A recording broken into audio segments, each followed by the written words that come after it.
환자분들 중에는 이제 뭐가 잘못될까 봐 아주 가만히 좀 이렇게 조심조심 네. 있으신 분들이 있으세요. 근데 네. 그러면 발목이 다 굳어버리거든요. 통증이 좋아졌다고 그게 나은 게 아니라 네. 계속 접지를 수가 있기 때문에 그런 네. 경우는 재활을 좀 충분히 하셔가지고 발목 관절염으로 진행하는 거를 막을 수가 있습니다. 우리가 이렇게 보면은 발은 여러 개의 뼈로 구성되어 있고 네. 각 뼈들마다 관절을 이루고 있는데요. 우리가 이 발로 체중을 딛고 버텨야 되기 때문에 발이 중요한 구조라고 할 수 있습니다. 걸을 때는 본인 체중의 한 20%가 더 가중이 되기 때문에 예를 들어서 저 같은 경우는 75kg 정도가 나가면은 네. 걸을 때는 한 90kg 정도의 하중이 내 발에 가해지게 됩니다. 그리고 요새 100세 시대라고 하니까 100년 동안 90kg을 버텨내려면 사실은 발병이 안 난다는 게 놀라울 정도로 그렇군요. 발이 큰 그런 하중을 견뎌야 되기 때문에 발의 관리가 굉장히 중요하게 되겠고요. 그래서 저렇게 보면은 우리 발에는 여러 뼈가 이렇게 있는데 네. 그중에 흔하게는 발등뼈, 중족골, 골절이 일어날 수 있고요. 또 하나는 이렇게 걷다가 책상 다리하고 부딪히거나 아니면 무거운 물체가 이렇게 떨어져서 발가락에 이렇게 직접적인 어떤 외력이 가해지는 경우에도 발가락 골절도 있을 수가 있습니다. 네. 로마 시대의 건축물을 보면 저렇게 아치가 되어 있는데요. 이렇게 맞아요. 발에 보면 이렇게 아치 모양이 있습니다. 네. 근데 저 아치 모양의 정점, 꼭대기점, 저 부분이 굉장히 중요하거든요. 네. 저희가 다치게 되면은 저 아치가 계속 조금씩 이렇게 무너질 수가 있고요. 체중을 잘 버티기가 좀 어려울 수 있기 때문에 네네. 저 부위를 사실 좀 주의해야 되고요. 네. 이를 리스프랑 골절 또는 리스프랑 손상이라고 합니다. 근데 사실은 발목을 좀 접지르거나 발을 접질렀을 때 잘 모를 수도 있고요. 다음 날 봤더니 저렇게 피멍이 발바닥에 많이 들어있다거나 그러면 방금 제가 말씀드린 리스프랑 손상이 있을 가능성이 있어서 네. 주의를 가지고 기울이시고요. 저런 게 만약에 보인다 그러면은 빨리 가까운 네. 병원으로 방문하시는 게 좋습니다. 네. 보시면은 바깥쪽이 더 아래쪽으로 나와 있고 안쪽 복사뼈가 좀 더 위에 올라와 있어서 구조적으로 발목은 다칠 때 이렇게 안쪽으로 이렇게 다치는 내전 손상이 이렇게 일어나게 되는데요. 네. 우리가 흔히 발목을 접지른다 하면은 이렇게 내전 손상으로 많이 되게 됩니다. 그런데 이거보다 더 해서 추가적으로 주저앉거나 더 심한 이런 손상이 되게 되면은 네. 발목이 더 돌아가게 되거든요. 그러면서 발목 골절이 일어나게 됩니다. 만약에 걸을 수 있다 하면 사실 골절은 아닐 가능성이 있고요. 발목에 인대가 좀 다쳤을 가능성이 있습니다. 보통 인대가 다치는 경우에는 어느 정도 좀 안정을 하고 얼음찜질이 좋고요. 약국에서 이렇게 탄력 붕대를 구해서 좀 더 압박을 하고 보통 한 1, 2주 정도면 이게 좀 다 붓기도 빠지고 이렇게 괜찮아지는데 그 이상 돼도 계속적으로 좀 붓고 아프다 그러면은 그 안에 다른 손상이 있을 수 있는 가능성이 있고요. 가까운 정형외과를 한번 방문해 보실 것을 권해드립니다. 우리가 이제 수술을 하느냐 마느냐가 어떻게 보면 이제 골절을 당하시면 제일 큰 관건일 것 맞아요. 같고요. 네. 또 수술하게 되면 입원하셔야 되고 스케줄도 있고 그쵸. 직장도 다니셔야 되는데 이게 멘붕이거든요. 근데 꼭 수술을 해야 되는 경우는 수술을 해줘야 되는데요. 네. 그런 판단 기준은 이 골절이 안정형 골절이냐 이게 이제 중요한 부분이 되는데요. 우리 흔한 골절은 바깥쪽에 있는 뼈가 부러지는 건데 사실은 더 중요한 거는 안쪽이 어떠냐가 더 중요한데요. 안쪽이 골절이 없고 또 튼튼하게 괜찮다 하면은 발목 아래쪽에 있는 뼈가 이렇게 이동하지 않고 어느 정도 고정이 돼서 안정을 이룰 수 있습니다. 이런 경우는 사실은 수술을 안 하시고 통기부스만으로 치료가 가능하고요. 반면에 오른쪽에 보면은 양쪽이 다 부러지신 거거든요. 안쪽도 저렇게 부러져 있으면 밑에 있는 뼈가 저기 화살표처럼 좌우로 이렇게 이동을 하게 되고 불안정한 상태가 되기 때문에 이 상태가 되게 되면은 사실 통기부스를 이렇게 고정을 한다고 하더라도 저 안에서 이 뼈가 불안정해지고요. 또 이 상태로 만약에 뼈가 붙는다고 하면은 이 하중이 고르게 이렇게 발 쪽으로 전달이 안 되고 한쪽으로만 이렇게 전달이 되면서 외상 후 관절염이 금방 올 수 있습니다. 골절이 되게 되면은 일단은 먼저 안정을 취해야 되기 때문에 저런 반기부스를 먼저 이렇게 착용을 하고요. 골절에도 또 이 쌀이 필요한데요.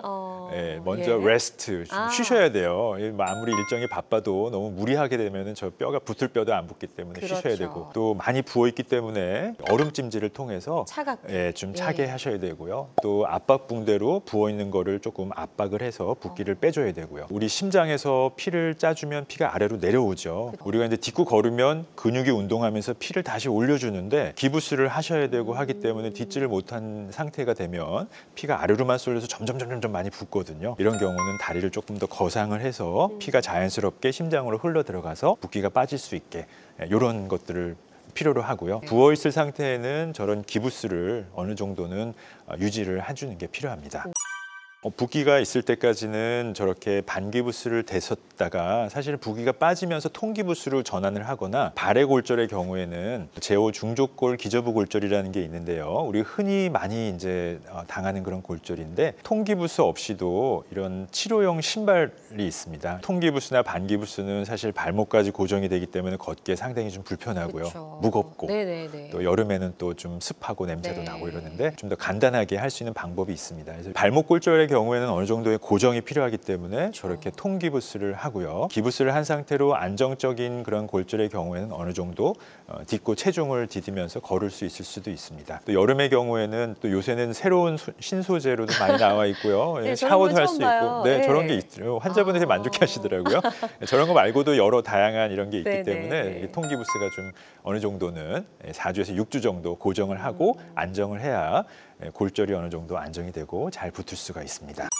우리가 이제 어떤 물체에 부딪히거나 아니면 꺾이거나 이렇게 해서 발등이나 또 발가락 이런 데 골절이 있을 수 있는데요. 기존의 수술법은 오른쪽 그림처럼 이렇게 그 골절 부위를 절개를 해서 연 다음에 금속판이나 금속 나사로 고정을 하는 게 일반적인 치료 방법일 수 있는데 저희가 의료용 강선이라고 하는데요. 끝부분을 저렇게 앞쪽을 좀 휘게 되면은 작은 절개로 저 강선을 뼈 사이에 넣어서 이렇게 아래쪽으로 이렇게 밀어 넣어서 돌리면서 골절면을 잘 맞출 수가 있습니다.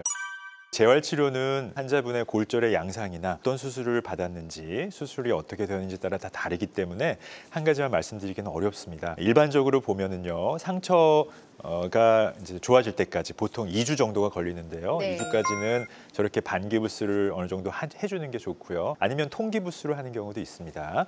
2주 후에는 이제 봉합사 실밥을 수술한 실밥을 제거를 하고요. 보통은 어느 정도 안정이 되었기 때문에 운동하는 거는 가능하시거든요. 환자분들 중에는 이제 뭐가 잘못될까봐, 뭐 잘못하면 철심이 뭐 이렇게 어긋날까봐 아주 가만히 이렇게 조심조심 네. 있으신 분들이 있으세요. 근데 네. 그러면 발목이 다 굳어버리거든요. 나중에 재활하기가 더 어렵기 때문에 수술을 하시는 의사 선생님하고 잘 상담을 하셔서 보통은 2주 정도부터는 실밥 뽑으시면은 어느 정도 조금씩 운동을 이제 시작하시는 걸 하실 수 있으시고요. 네. 2주 후에는 기부스를 하면서 체중 부하를 딛고 걸으실 수도 있고요. 또 안정적으로 수술이 됐다면은 기부스 풀고 보호대를 하고도 어느 정도 걸으실 수도 있습니다. 보통은 그래서 수술하고 4주에서 6주 정도가 후면은 기부스 다 제거하시고 보호대를 하시고 좀 걸으실 수 있는데요. 아까도 말씀드렸지만 너무 가만히 있는 건 좋지는 않고요. 네. 어느 정도 움직여주고 운동을 해야 관절도 풀어진다고 알 수 있습니다. 근데 또 하나는 운동을 해야 된다고 했으니까 내가 열심히 해야지 하고 아픈데도 그거를 막 참고 막 이렇게 하시는 분들이 있으세요. 근데 그럼 안 될 것 같아요. 네, 그러면 네. 또 안 될 수도 있어요. 우리 어떻게 보면 통증은 내 몸을 내가 보호해주는 그런 역할이 있기 때문에 그쵸. 너무 아픈데 그걸 이겨내야지 하고 하는 거는 또 좀 안 좋을 수도 있습니다. 네. 적절하게 수술을 하신 선생님하고 의논을 하셔서 하시는 게 좋겠습니다. 네. 내 몸에 금속이 있으면 좀 뭔가 좀 깨름직하고 이런 경우도 있는데요. 네네. 이게 부위마다 다 다른데요. 발목 같은 경우는 저는 빼는 거를 권해드리는데 우리가 이제 체중을 딛고 걸으면 내 뼈로 하중이 가야 그걸 이겨내려고 뼈가 튼튼해지는데 금속이 안에 있으면 이 하중이나 이 스트레스가 금속으로 가면서 금속 바로 옆에 있는 뼈는 점점 약해질 수 있거든요. 처음에는 뼈가 붙은 다음에 별로 통증이 없다가도 10년, 20년 후에는 금속 주변에 통증이 좀 생길 수 있어서 네. 오른쪽 사진 보면은 굉장히 얇아져 있죠. 금속을 제거한 다음에 이제 찍은 사진인데 저렇게 얇아질 수가 있어서 지금은 괜찮아도 나중에 좀 이렇게 통증이 올 수 있고요. 네. 또 발목의 경우에는 근육으로 덮여 있는 게 아니고 바로 피부기 때문에 금속이 저기에 있으면은 지금은 괜찮아도 나이가 들수록 피하 지방이 얇아지면서 네. 금속이 도드라질 수 있고요. 신발을 신으면 그래서 거기가 자극이 된다거나 바닥에 앉았을 때 그 부위가 자꾸 눌려서 아플 수 있기 때문에 네네. 여기 제거하는 거는 사실은 간단한 수술이거든요. 이런 큰 뼈나 뭐 이 대퇴부나 이런 데는 근육을 이렇게 많이 절개를 하고 제거를 하려면 전신 마취하고 이렇게 제거를 해야 되는데 발목 같은 경우는 쉽게 제거를 할 수 있고 제거한 후에도 바로 걸을 수 있기 때문에 네. 저는 제거하는 거를 아, 더 추천드리고 그렇군요. 있습니다. 그럼 이제 얼마나 있다가 제거를 해야 되느냐 그 시기도 좀 중요할 것 같아요. 그렇죠. 어느 정도 뼈가 좀 튼튼해질 때까지는 네. 좀 놔두는 게 좋고 너무 일찍 제거하는 것도 그쵸. 좀 불안정해질 수 있으니까 예, 저는 예. 최소한 6개월 정도를 보는데요. 근데 젊은 사람 같은 경우 이걸 너무 오래 두다 보면은 최근에 이제 개발돼 있는 이런 금속이나 금속판은 잠김 나사라고 해서 나사가 금속판에 꽉 잠겨 있습니다. 근데 시간이 오래 지나면 이게 하나로 이렇게 연결이 돼가지고 나중에 이거 뽑기가 어려워요. 너무 오래 두는 경우는 좀 좋지는 않은데 너무 뼈가 이렇게 꽉 조여 있는 경우는 좀 또 어렵겠죠. 발목은 대부분은 다 제거할 수 있어요.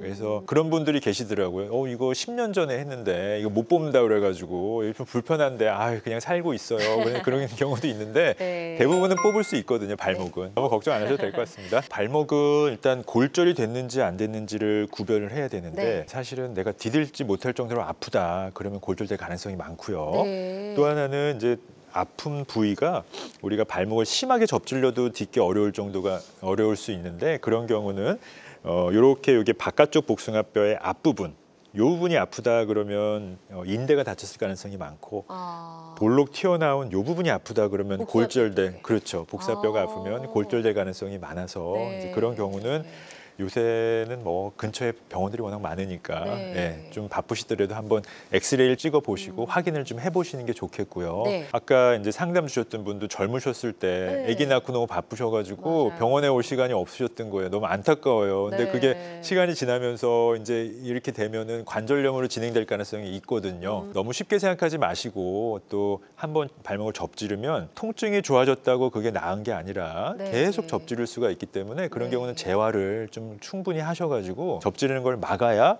나중에 20, 30년, 3, 40년 후에 발목 관절염으로 진행하는 거를 막을 수가 있습니다. 근육을 좀 풀어주는 운동이 있는데요. 아킬레스건을 좀 늘려주는 운동법인데 계단에서 한쪽 다리의 발바닥을 반만 걸친 다음에 근육이 쭉 늘어나게끔 네. 해주는 이런 운동도 뒤쪽 있고요. 근육을 늘리는. 네, 이거는 이제 어떻게 보면 아킬레스 스트레칭, 족저근막염에 좀 도움이 많이 되고요. 한쪽 다리로 서서 균형 잡는 운동, 발목 강화 운동이라고 하는데요. 한쪽 다리로 서서 처음에는 잘 안 되실 수 있어서 팔 벌리고 이렇게 해서 균형을 잡으시고 네. 열셀 동안 버티는 거예요. 쉽지 않을 것 같은데. 오른쪽 열세고 네. 왼쪽 열세고 이게 한 세트인데 이걸 10세트에서 하루에 3번을 권해드리고요. 10세트씩. 예, 그게 가능하면 차렷 자세로. 차렷 자세는 더 어렵죠. 네. 예, 그거를 이렇게 하시고 그것도 가능하면 젊은 분들은 이제 눈 감고도 하라고 하는데 연세 있으면 잘못하면 넘어지면 안 되니까 그쵸. 그래서 균형 잡는 운동을 계속하면 네. 발목이 더 튼튼해질 수 있습니다. 네.